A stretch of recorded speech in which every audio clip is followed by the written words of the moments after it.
Le fauconnier et cordonnier interviendront à la suite. On va essayer de faire une intervention en une demi-heure. La plupart d'entre vous ont déjà vu le projet, donc on va essayer de faire vite. L'objet, c'est surtout de vous présenter le mode d'emploi du PLU. Comme l'a indiqué Madame le maire, le 21 juillet, le conseil municipal se prononcera sur le PLU, c'est-à-dire qu'à partir du 22 juillet, il sera consultable.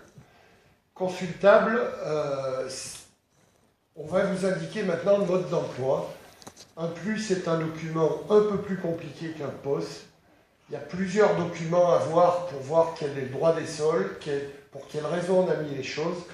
Et donc ça va faire l'objet d'une présentation. Ça vous permettra de comprendre ce qui se passe sur les terrains qui vous intéressent.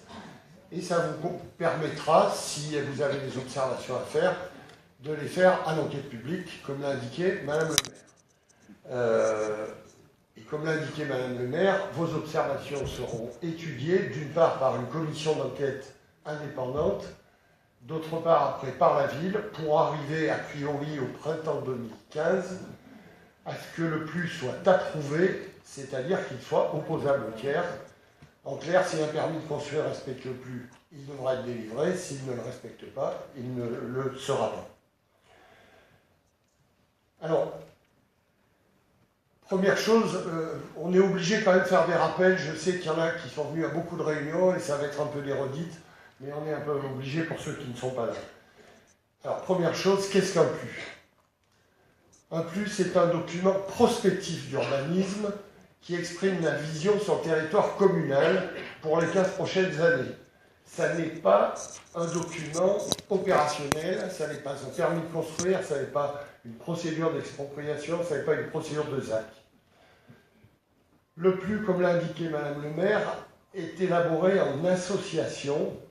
Alors, Madame le maire a cité les partenaires. Le principal partenaire, comme pour nous, c'est l'État, qui est là pour appliquer la légalité et les objectifs de l'État. Le PLU doit faire l'objet d'une concertation, Madame le maire en a parlé, et puis il doit être compatible avec toute une série de documents qui vous sont affichés et dont il doit encore en manquer quelques-uns.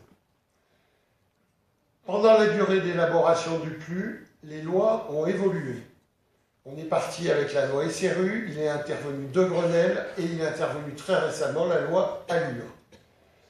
Il a fallu adapter le document à ces lois.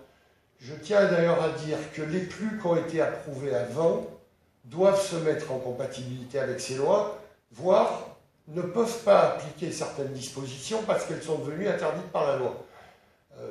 Beaucoup de gens savent que par exemple les COS, les surfaces minimales, ont été supprimées.